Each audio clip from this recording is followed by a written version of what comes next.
Hi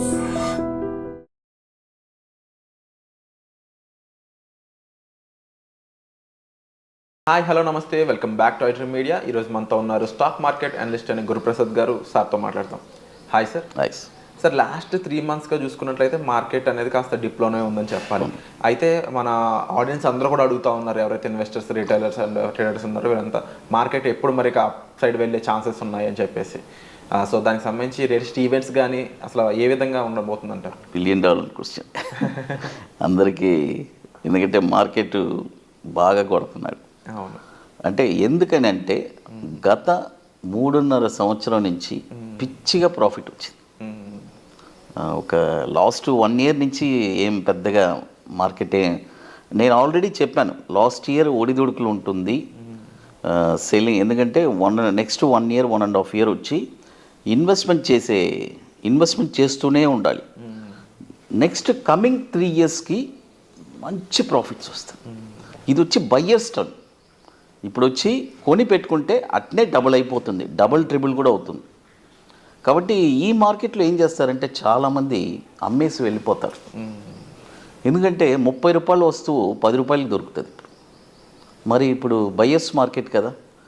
కాబట్టి అదే చెప్తాను, మార్కెట్ వచ్చి నెక్స్ట్ ఎప్పుడు పికప్ అవ్వద్దని చెప్తాను. మే 20వ తారీఖున పెద్ద క్రాష్ ఉంది సార్. అంటే మే 15th నుంచి 20th స్టార్ట్ అవుతుంది. 15th నుంచి స్టార్ట్ అయ్యి జూన్ 20 దాకా, జూన్ 15, జూన్ 20 దాకా మార్కెట్ వచ్చి ఇది క్రాష్ కాదు, ఇంకా పెద్ద క్రాష్ రాబోతుంది. ఆ క్రాష్ వచ్చిన తర్వాత అదే ఒక లాస్ట్ బాటమ్ అవుతుంది. ఆ తర్వాత అక్కడి నుంచి టేక్ ఆఫ్ అవుతుంది. జూలై నుంచి మార్కెట్ వండర్ఫుల్గా ఉండబోతుంది. జూలై నుంచి డెఫినెట్గా. బట్ ఈ 4 నెలలు మనం పెయిన్ అనుభవించాల్సిందే. అందులోనూ ఈ టైంలో ఇప్పుడు బడ్జెట్ ఉంది అండ్ బడ్జెట్కి ముందే కొట్టేస్తున్నాడు మార్కెట్. బడ్జెట్ అది ఎందుకంటే బడ్జెట్ని కానీ ఎప్పుడు బడ్జెట్కి ప్రీ బడ్జెట్ ర్యాలీ వెళ్తుంది. ఈసారి ప్రీ బడ్జెట్ సెల్లింగ్ వెళ్తుంది. అంటే ఎందుకంటారు, ఏ రీజన్స్ మీద సెల్లింగ్ ఎక్కువ జరుగుతుందంట? రీజన్ ఏం లేదు సార్, చెప్పాను కదా, ప్రాఫిట్ బుకింగ్. సార్ ఇప్పుడు మీరే ఒక వస్తువు సార్, ₹100 కొన్న వస్తువు 500 అయింది. 500 అయింది, మీరు అమ్మలేదు. 500 కాడి నుంచి 400కి వచ్చింది. ఇప్పుడు ఓకే, అప్పుడు మీరేమనుకుంటారు, ఏంట్రా 500 నుంచి మళ్ళీ 400 దిగిపోయింది, సరే ఇప్పుడైనా అమ్ముదాం. అప్పుడు అమ్మేటప్పుడు ఏమవుతుందంటే ఆ షేరు 500 నుంచి 400, 300 అలా వచ్చేస్తుంది. అండ్ ఈ టైంలో మరి F&Oలో ఎంత జాగ్రత్తగా ఉండాలంటారు? వాళ్ళ పరిస్థితి ఏంటి? F&Oలో చాలా జాగ్రత్తగా ఉండాలి. అసలు F&O తెలిస్తేనే ట్రేడ్ చేయాలి, లేదంటే ట్రేడ్ చేయకూడదు. ఎందుకంటే అంటున్నాను, చూడండి, నాకు ఎన్నో కాల్స్ వస్తుంది ఎంతోమందికి. నేను ఎక్కడైనా ఫ్లైట్, ఎయిర్పోర్ట్లో కానీ ఎక్కడ బయట చూసినా కూడా నన్ను గుర్తించి వస్తారు, చాలామంది మాట్లాడుతారు. వాళ్ళు చెప్పేది ఏంటంటే, ఫస్ట్ సార్ నాకు ఇంత లాస్ అయింది సార్, F&Oలో 30 లక్షలు పోయింది, ఆప్షన్లో 20 లక్షలు పోయింది, ₹1,00,00,000 పోయింది. ఇలా ఎవరి స్థాయికి వాళ్ళు మార్కెట్లో డబ్బులు పోగొట్టుకుంటున్నారు. ఈ పని పోగొట్టుకునే ముందు వాళ్ళు ఆలోచించి ఉంటే ఈ పరిస్థితి వచ్చేది కాదు. ఇక్కడ ఏమవుతుందంటే, ఫస్ట్ షేర్ మార్కెట్ అంటే చాలా ఈజీ, ఇమీడియట్గా డబ్బు సంపాదించవచ్చు. అది ఫ్యూచర్స్లో లాట్ సైజ్ ఉంటాయి. వాళ్ళు అవన్నీ కొన్న తర్వాత తెలియకుండానే వాళ్ళకి ఏదో ఒక ప్రాఫిట్ కనబడుతుంది. వాళ్ళకి ఎందుకు ఆ ప్రాఫిట్ వచ్చిందని కూడా వాళ్ళకి తెలియదు. వాళ్ళు ఏమనుకుంటారు, కొన్నాను వచ్చింది అని అనుకుంటారు. అదే పెద్ద ప్రమాదం. ఆ ఒక్కసారి ప్రాఫిట్ చూసి ఇక జీవితాంతం వాళ్ళు ప్రాఫిటే చూడరు. లాస్ లాస్ లాస్ అలా ఊబిలోకి వెళ్ళిపోయి ఇక టోటల్గా లాస్లో మునిగిపోతారు. దీనికి నేను ఒకే ఒకటి చెప్తానండి, F&O మీరు నేర్చుకోవాలి, చెయ్యాలి అంటే ఫస్ట్ ఈక్విటీలో స్ట్రాంగ్గా ఉండాలి. ఈక్విటీ మార్కెట్లో మీరు ఫస్ట్ ఇన్వెస్ట్మెంట్సు, ఈక్విటీలో స్వింగ్ ట్రేడింగ్సు ఇవన్నీ బాగా నేర్చుకున్న తర్వాతనే F&Oలో అడుగు పెట్టాలి. ఆ F&O అడుగు పెట్టడం కూడా విత్ ఒక ప్రాపర్ మెంటర్ ఉండాలి. ఆ మెంటర్ గైడెన్స్తో మీరు చేస్తే డెఫినెట్గా సక్సెస్ అవుతారు, లేదంటే పెద్ద ప్రమాదం. అందులో సార్ ముఖ్యంగా చాలా మంది కాల్ ఆప్షన్ మీద కొంతమంది వెళ్ళిపోతున్నారు, పుట్ ఆప్షన్ మీద కొంతమంది వెళ్ళిపోతున్నారు. అసలు వీళ్ళ పరిస్థితి ఏంటంటే కాల్ మీద ఉన్న వాళ్ళ పరిస్థితి ఏంటి, అసలు ఈ ఆప్షన్ మీద తీసుకున్న వాళ్ళు ఏ విధంగా ఉండబోతుంది? కాలు చెయ్యి ఉండదు అంతే పరిస్థితి. కాలు అంటే చూడండి, ఒక ట్రెండ్ తెలిస్తేనే కదా కాల్ ఆప్షన్ అయినా సరే పుట్ ఆప్షన్ అయినా సరే. ఏది తెలీదు.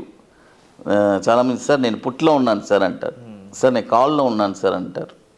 కాబట్టి అదే ఏమీ తెలియకుండా వితౌట్ ఏ అవేర్నెస్ లేదు, ఏ ల్యాక్ ఆఫ్ నాలెడ్జ్ ఏం లేదు అసలు. ఆ నాలెడ్జ్ అనేది లేకుండా వచ్చి డబ్బులు ఉన్నాయి సార్, బాగా డబ్బులు ఉన్నాయి. వాళ్ళకి వేరే బిజినెస్ ఏంటంటే ఆ బిజినెస్ కూడా వాళ్ళు పెద్ద ఏదో సంథింగ్ బాగుండదు, ఈ బిజినెస్ ట్రై చేద్దామని వస్తారు. ఈ బిజినెస్లో చూడండి, ఇక్కడికి వేరే బిజినెస్కి డిఫరెన్స్ ఒకటి ఉంది. బయట బిజినెస్లో మ్యాన్ పవరు, టెన్షను, ఒక వర్కర్ ఉంటే కానీ ఒక ఆఫీసు సెటప్, ఇన్వెస్ట్మెంటు అన్నీ ఉండాలి, కస్టమర్స్ రావాలి. ఇక్కడ అది కాదు, ఇక్కడ వన్ మ్యాన్ షో. ఇక్కడ బాగా ఈజీగా సంపాదించవచ్చు. అయితే ఆ ఈజీ అనే వర్డే ఇక్కడ చాలా ప్రాబ్లం. అన్ని ఫెసిలిటీస్ ఉంది, ఏది మన ఓన్గా ట్రేడింగ్ చేయొచ్చు. అయితే ఎలా సంపాదించాలి అనేది తెలీదు. అది తెలిస్తే ఇక్కడ అందరూ స్థిరపడతారు. దానికే ఫస్ట్ చెప్పాం మనం 90% లాసు, 10% ప్రాఫిట్.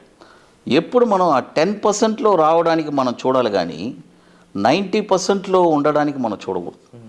అది అండ్ దానికి తప్పకుండా ప్రాపర్ ట్రైనింగ్ అయితే చాలా నీడ్ అంటారు సార్. ఇప్పుడు సింపుల్గా ఒకటి చెప్తాం సార్, మనం పిల్లల్ని ఎందుకు చదివిస్తాం మీరు చెప్పండి? చిన్నప్పటి నుంచి kids LKG, UKG, first standard, తర్వాత ఇంజనీరింగు, తర్వాత పిహెచ్డి, మరి ఇవన్నీ దేనికి చదివిస్తున్నాం? డైరెక్ట్గా జాబ్కి పంపించవచ్చుగా, చెప్పండి. సేమ్ అదేలాగానే వీళ్ళు డైరెక్ట్గా జాబ్కి వెళ్ళిపోతున్నారు.